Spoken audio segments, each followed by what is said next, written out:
예수님은 가나안 결혼식에서 물로 포도주를 만드신 기적을 행하신 후에 이제 가버나움으로 가시게 됩니다. 12절에서 이제 그 후에라는 단어를 쓰고 있습니다. 그래서 기적을 행하신 후라는 말씀입니다. 예수께서 그 어머니와 형제들과 제자들과 함께 가버나움으로 내려가셔서나 거기에 여러 날 계시지 아니하시니라 라고 말씀합니다. 그리고 유대인의 명절인 유월절을 맞아서 이제 예루살렘으로 가게 됩니다. 13절에서 14절에 기록하고 있습니다. 유대인의 유월절이 가까운지라 예수께서 예루살렘으로 올라가셨더니 성전 안에서 소와 양과 비둘기 파는 사람들과 돈 바꾸는 사람들이 앉아 있는 것을 보셨다라고 기록하고 있습니다.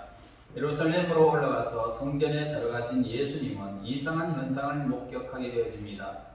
하나님과 성전의 이름을 팔아서 일하는 척하면서 이제 장사하는 무리들을 보신 것입니다. 그 순간 항상 겸손하시고 온유하시며 사랑이 충만하신 예수님이 완전히 다른 모습으로 변화되는 모습을 보게 되어집니다.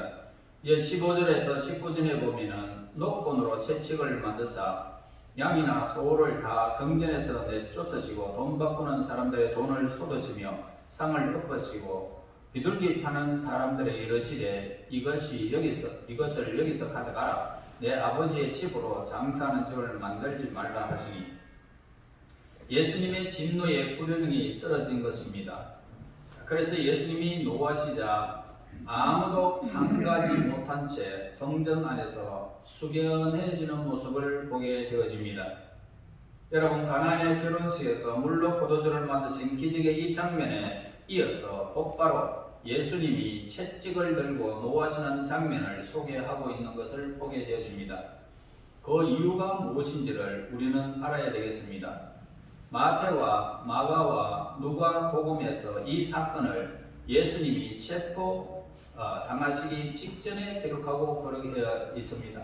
그래서 이 공생에 시작한 지 약 3년 만의 일이라는 것입니다. 하지만 요한복음은 앞당겨 소개하고 있습니다. 앞당겨 소개하고 있는데 그 이유는 메시아의 두 가지 모습을 가르쳐 주시기 위해서 오늘 이 본문을 기록하고 있는 것입니다. 메시아는 인간을 사랑하십니다. 기적을 베풀어 주셨고 죄인들을 구원해 주셨습니다. 하지만 동시에 인간의 불의를 심판하시고 거짓을 노하시고 잘못에 대해서 채찍질 하시는 모습을 보게 되어집니다. 그래서 요한복음에는 메시아의 두 가지 모습을 동시에 발견할 수가 있습니다. 진정한 사랑은 죄를 덮어두지 않는다는 것입니다. 죄를 지적해 준다는 사실을 우리에게 일러주고 있습니다. 진정한 용서는 잘못을 못 본 척하지 아니하고 잘못의 대가를 치르러 주신다는 사실을 우리에게 가르쳐 주고 있습니다. 진정한 사랑은 무엇입니까? 이처럼 자신을 희생시키고 순교까지 하는 것입니다. 오늘날 우리나라에 교회도 많고 예수님을 믿는 사람도 우리 주변에 많이 있지만 이 사회가 의롭고 외롭고 이렇게 설설한 그런 이유는 교회와 그리스도인들이 순교를 하지 않고 이기적으로 살기 때문이라는 것입니다. 마틴 루터 킹이라는 사람이 있습니다. 이후에 순교자가 없기 때문에 미국의 기독교가 허무해지고 타락했다는 사실을 우리에게 가르쳐 주고 있습니다. 여러분, 예수님은 모든 인간에게 값없이 구원을 주시려고 십자가에서 죄의 대가를 치러 주셨습니다. 그래서 이것이 바로 기독교의 진정한 핵심적인 내용의 복음입니다. 이 부모의 가슴이 찢어지는 희생 속에서 자녀들이 복게 성장하는 것과 같은 것입니다. 여러분, 노하기를 자식들에게 불같이 노하면서 그 자식들에게 대하는 이유가 뭘까요? 자식을 그만큼 사랑하기 때문에 불같이 노할 수밖에 없다라는 사실을 우리에게 일러주는 것입니다. 그냥 살살 다보면 아이들이 그냥 아주 엄마 아버지를 우습게 보는 것입니다. 그러면은 가정의 질서가 가게 되버리고 결국은 어머니와 아버지를 아주 얕잡아 보고 자기가 하고 싶은 대로 이기주의로 그 자식들이 행하는 것을 보게 되면 나중에는 피눈물이 흐르는 그 부모의 모습을 보게 된다는 것입니다. 그러므로 부모의 가슴이 찢어지는 희생 속에서 자녀들을 다루는 것은 그들을 직접적으로 얼마나 아름답게 성장하기를 원하는 부모의 모습이 거기에 담겨져 있다는 사실을 우리는 잘 알 수 있습니다. 우리는 예수님이 성전에서 화를 내신 메시지를 통해서 몇 가지 사실을 우리는 배우게 되어집니다. 첫째는 예수님은 예루살렘 성전을 사랑하셨다라는 것을 우리에게 가르쳐 줍니다. 예수님은 12살 때 예루살렘 성전에서 제사장들과 더불어 토론을 벌이신 적이 있습니다. 그리고 성인이 되어져서 나귀를 타고 이제 많은 사람의 환호를 받으면서 예루살렘으로 입성하셨습니다. 예수님의 생애 전체를 살펴보면 언제나 성전 중심의 삶을 사신 것을 우리에게 이렇게 기록하고 있는 모습을 보게 되어집니다. 하나님을 사랑하는 사람의 특징이 있다면 뭡니까? 한마디로 삶의 고심점이 하나님의 말씀과 교회라는 것입니다. 여러분의 삶의 교회 중심이 이렇게 하나님과 말씀과 그리고 뿐만 아니라 교회 중심으로 우리가 되어지기를 권면하고 있습니다. 여러분, 세상이 아무리 좋고 또한 훌륭한 것이 있어도 먼저 하나님을 생각하는 사람들이 되기를 간절히 바랍니다. 세상에 유명한 사상과 이 철학이 있어도 먼저 하나님의 말씀을 기억해야 하는 것입니다. 이것이 그리스도인의 삶에 대한 그런 태도라는 것입니다. 두 번째로는 우리 그리스도인들과 교회의 본질은 거룩함과 순결이라는 사실을 우리에게 가르쳐 줍니다. 교회의 본질이 있다면 자주 각종 행사를 벌이고 구제를 많이 하고 봉사를 열심히 하는 것이 결코 아니라는 사실을 우리에게 늘 가르쳐 주고 있습니다. 당시 예수님은 예루살렘 성전에 오셔서 장사하던 무리에 분노하셨습니다. 그런데 만약 오늘날 예수님이 각 교회를 방문하신다면 우리는 어떤 태도를 취해야 되겠습니까? 장사하는 무리들이 많이 모여서 이것도 사고 팔고 그러면서 교회에서 장사하는 치들이 많이 있고 사람들이 들락날락하고 차를 나누고 이야기거리를 많이 나누고 그러면 예수님이 굉장히 좋아하시겠습니까? 당시 오늘 이 예루살렘 성전에서 소와 양과 비둘기 파는 이유가 있었다는 것입니다. 하나님께 제사를 드리는데 사용한 제물을 미처 준비하지 못한 사람들을 위해서 성전에서 짐승을 준비한 것입니다. 그래서 그 짐승을 돈을 받고 파는 것입니다. 그래서 그 어떤 사람은 짐승을 데리고 오는 도중에 상처를 입게 되어지면 성전에 도착해서 상처 없는 것과 교환하고 돈을 좀 더 줘서 교환하기로 했다는 것입니다.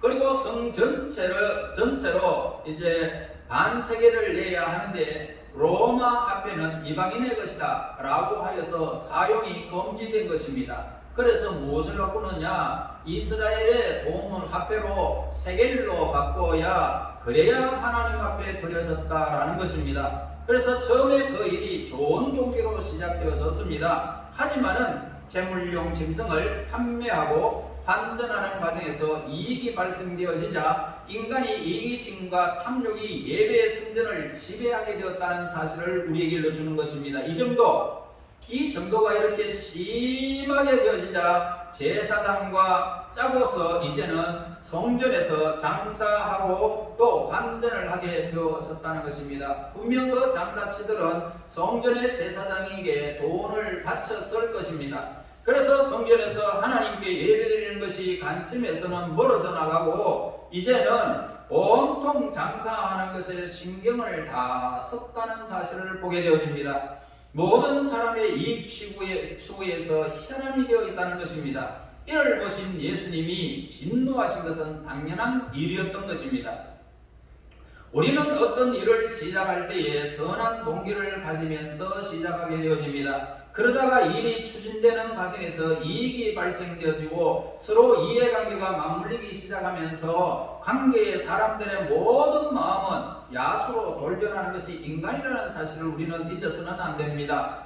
그래서 겉으로는 순한 양같이 천사같이 말하면서도 그 안에는 강도의 소굴을 만드는 것은 예나 지금이나 마찬가지라는 것입니다. 그래서 교회는 성도들의 필요를 따라서 바자회를 열어서 음식도 팔고 도서도 하고 농어촌 생산품들을 팔기도 하고 수많은 일들이 막 벌어지는 것 같습니다. 그래서 교회의 바자회 그 자체는 잘못된 것은 결코 아닙니다. 하지만 좋은 동기에서 시작하는 것이 우리 자신도 모르는 사이에 변질되어 버렸다는 것입니다. 불순한 결과를 가져왔었음에도 항상 주의할 수가 있어야 되는데 주의가 하지 아니하고 그저 수단과 방법을 가리지 아니하고 이익에 추구되어지는 이런 엄청난 유를 발생하게 되어졌다는 것입니다. 10번이고 20번이고 예수님의 말씀을 기억하면서 저와 여러분들의 모든 삶의 과정에서는 이렇게 그 예수님이 우리에게 허락하신 그 범위를 벗어나서는 우리의 신앙생활이 이렇게 같이 이루어져서 안 된다라는 것을 우리에게 가르쳐 주는 것입니다. 초심을 잃지 말고 선하고 깨끗한 양심을 버리지 않아야 한다는 것을 예수님을 통해서 우리에게 배움이 있다는 사실을 우리에게 가르쳐 주는 말씀입니다. 그 다음에 세 번째로는 예수님은 일을 진행할 때에 신중하게 하시고 사람들을 야단칠 때에 상처를 주지 않으셨다라는 것을 보게 되어집니다. 예수님은 소와 양과 비둘기 파는 것을 비난하지 않으셨어요. 예배를 위해서 성전세를 내도록 돈을 바꿔주는 것도 책망하지 않으셨습니다. 그런데 우리는 가끔 교회에서 건물을 사고 파는 것을 문제로 삼습니다. 교회에서 예배를 위해서 그리고 성도들의 필요를 위해서 농어촌 교회를 돕기 위해서 하는 상거래는 얼마든지 할 수 있다는 것입니다. 다만 그 일을 대하는 태도가 중요하다는 사실을 우리에게 일러주는 것입니다.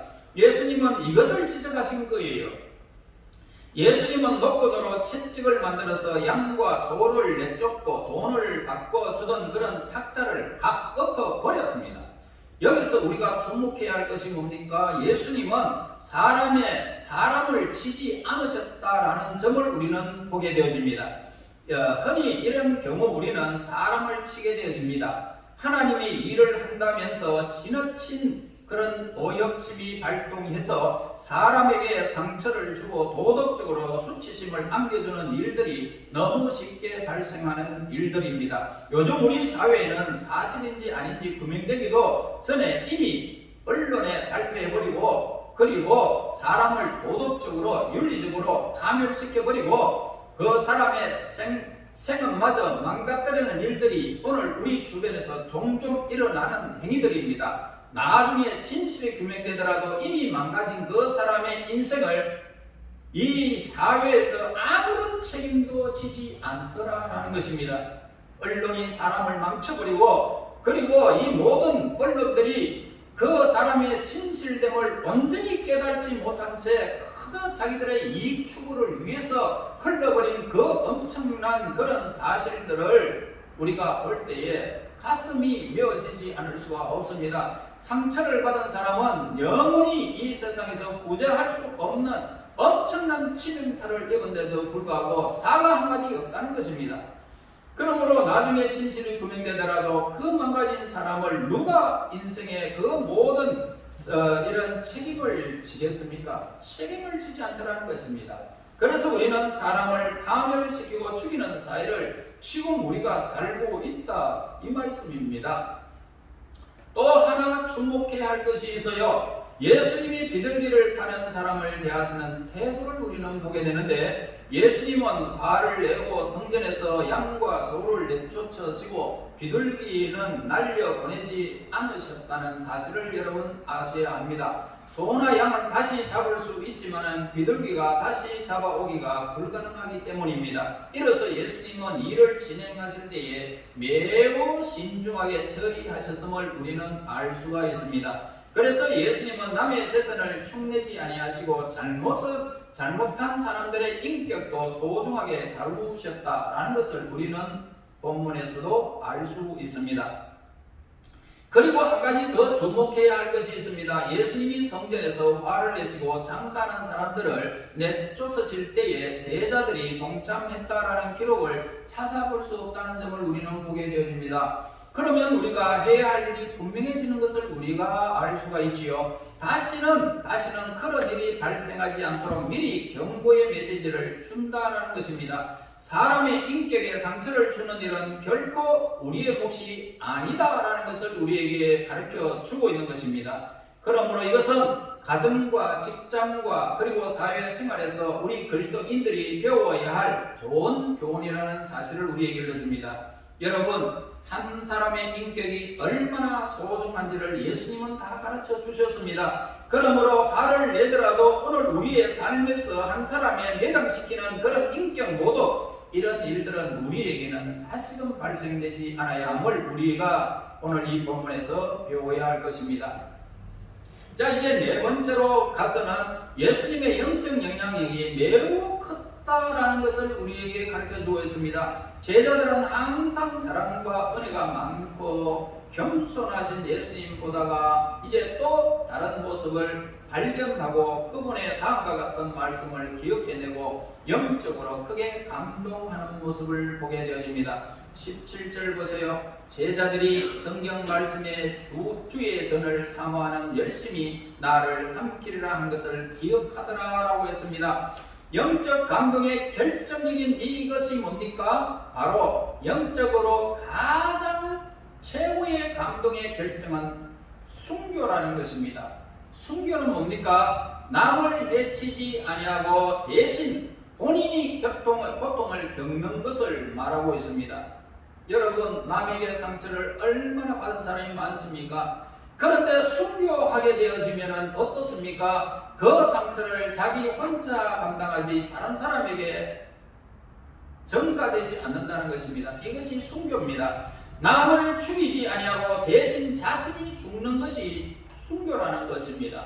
자신이 하는 일을 통해서 다른 사람에게 영적 영향력을 행사하는 것이 진정한 순교라는 사실을 우리에게 일러주는 것입니다.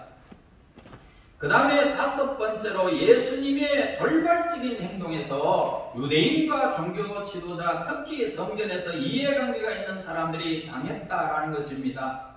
18절 보세요. 이에 유대인들이 대답하여 예수께 말하기를 네가 이런 일을 행하니 무슨 표적을 우리에게 보이겠느냐. 그들은 예수님께서 도대체 네가 누군데 감히 이런 행동을 하느냐 이런 질문입니다. 우리에게 어떤 표적을 보일 수 있느냐라는 또 질문으로 따지는 모습을 보게 되어집니다. 이에 대해서 예수님은 이렇게 말씀하셨습니다. 19절에서 21절입니다. 예수께서 대답하여 이르시되 너희가 이 성전을 헐라 내가 사흘 동안 일으키리라. 유대인들이 이르되 이 성전은 46년 동안 지었거늘 네가 3일 동안에 일으키겠느냐 하더라. 그러나 예수는 성전된 자기 육체를 가리켜 말씀하신 것이라.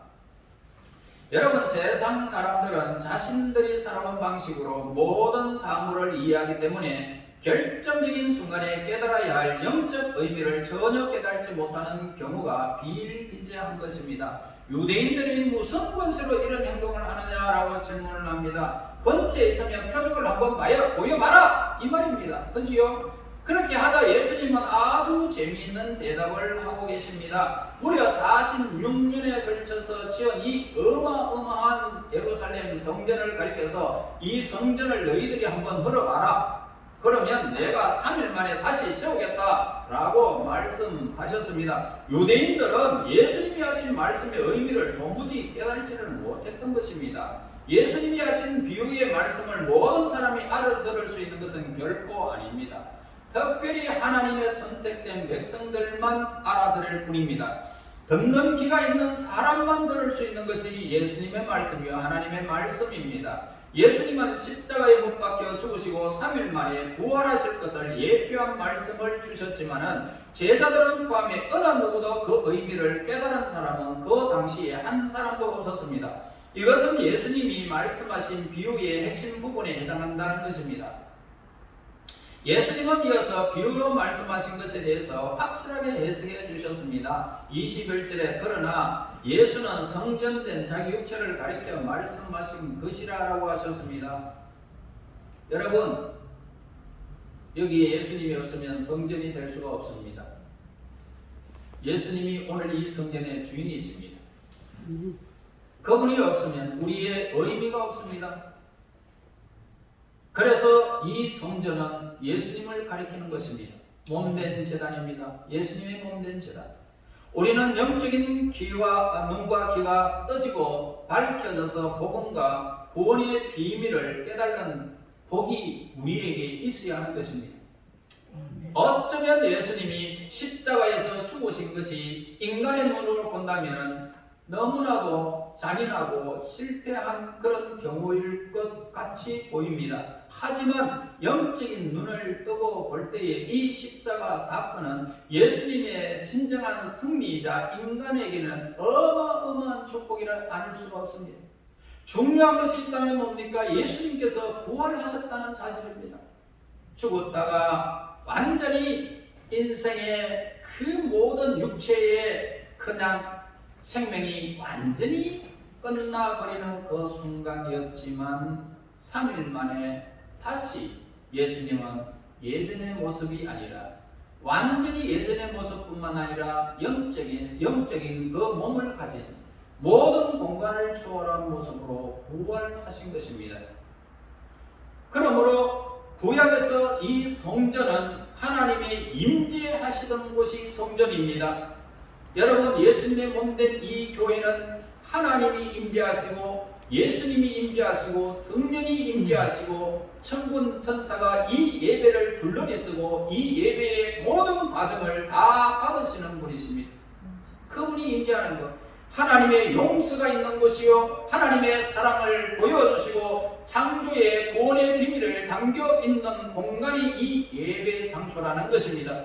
그러므로 하나님과 이 사람이 만나는 우주의 중심이 바로 이 성전 여러분이 모이는 곳입니다. 그분의 거룩함과 순결함이 있던 장소가 바로 오늘 거룩한 그런 장소가 바로 하나님의 임재하는 성전이었던 것입니다.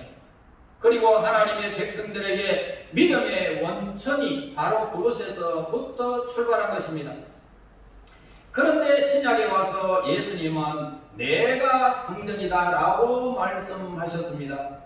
또한 우리에게 너희 몸은 하나님의 전이다, 성령의 전이다 라고 말씀하셨습니다. 하나님의 집은 거룩함이 있습니다. 순결함이 있는 것이 본질입니다. 그러므로 교회가 거룩함과 순결을 잃어버리면 모든 것을 잃어버리는 것입니다. 여러분, 교회의 본질이 있다면 뭘까요? 교회의 본질이 있다면 예수님이 우리의 본질이 있습니다. 교회의 본질은 예수님이십니다. 그리고 예수님의 본질은 무엇일까요? 예수님이 십자가에서 죽으시고 다시 살아나지 않았다면 교회의 본질은 사라지고 예수님의 본질은 사라지는 것입니다. 그런데 예수님은 십자가에서 죽으시고 3일 만에 다시 생명으로 거듭나고 부활하셨습니다. 사탄은 예수님을 십자가에 못 박아 죽이기까지 했지만은 하나님은 예수님을 부활시켜 주셨던 것입니다. 이 사실을 믿는 사람이 곧 우리 성도들이 모인, 그리고 여러분들이 모인 이 장소고 성도들이 모이는 성도라는 것입니다. 여러분, 우리의 몸은 부활하신 예수님이 거하시는 성전입니다. 모명교회가 여러분 자신들입니다. 여러분들이 성령에 따라서 하나님의 말씀을 따라서 사는 사람은 여러분들이 성전입니다. 예수님이 여러분과 영원히 떠나지 않는 장소가 여러분들입니다. 그러므로 오늘 이 예배는 우리가 예수님의 이름이 없이 모이면은 그냥 회당이나 아니면 어떤 사무실과 똑같습니다. 그러나 예수님의 이름으로 오늘 이 자리에 여러분 성전이 오셨기에 여러분들 한 사람 한 사람 무명교회가 여러분들이 모여서 오늘 이런 아름다운 공동체를 이룬 것입니다. 우리의 몸은 부활하신 예수님이 거하시는 성전이십니다. 여러분들은 고귀한 하나님의 성전임을 우리는 기억해야 됩니다. 이 성전을 여러분 사랑해야 합니다. 나를 사랑하지 않는 사람은 여러분 정말 잘못됐습니다. 죽고 싶습니까? 세상이 허무합니까? 예수님이 없으면 그렇게 되는 거예요. 예수님이 있으면 우리는 내가 사는 것이 하나님께 영광되기 원합니다. 내가 사는 것이 예수님이 내가 살기에, 내 속에 살기에 내가 사는 것 아닙니까? 이 고백이 있는 것입니다. 여러분들은 예수님을 떠나서 생활하지 마세요. 예수님을 떠나서 생각도 하지 마세요. 그분 따라 살게 되면 여러분들의 삶은 언제나 성전의 삶, 잔치하는 삶을 살 수 있지만 그분을 떠나버리면 허무한 생각이 내 삶을 주장하는 것입니다. 여러분, 하나님을 가까이 하면 내게 복이 되어집니다. 왜 그렇습니까? 성전된 예수님이 우리의 중심이 되셔서 하나님을 가까이 하는 자에게는 오늘 그 찬송이, 하늘의 찬송이, 하늘의 음성이, 거룩함이, 순결함이 우리 속에서 늘 넘쳐나기 때문입니다. 예수님같이 교회를 사랑하는 마음에 크게 담고 이 교회를 출입하고 들어오며 나오며 복을 받는 성전된 하나님의 백성들이 되시기를 예수님 이름으로 축원합니다. 아멘. 감사합니다. 아버지. 허물 많은 저희들 예수 그리스도의 보배로운 피로 우리를 구속하여 주시고 예수님이 부활하사 우리에게 오셔서 우리의 마음 중심에 성전 삼으시고 오늘날까지 우리를 인도해 주신 하나님 감사합니다. 이 성전을 사랑하게 하옵소서. 무명교회, 유형교회를 사랑할 수 있는 마음의 중심이 늘 살아나게 하셔서 부활의 예수님을 따라서 삶을 살게 하시고 그 영광 따라서 우리의 순결과 거룩함을 유지하며 하나님의 참된 백성으로서 이 귀한 예배에 늘 하나님을 향할 수 있도록 도와주시고 수많은 생각 속에 자신의 몰락된 인생관을 깨달지 않게 하시고 예수님 안에서 우리의 영원한 기업을 깨달으며 고귀한 백성임을 깨달아서 날마다 실족하지 않고 하나님을 향하여 늘 전진하는 믿음의 친백성들이 되게 인도하옵소서. 예수님 이름으로 기도하옵나이다. 아멘. 370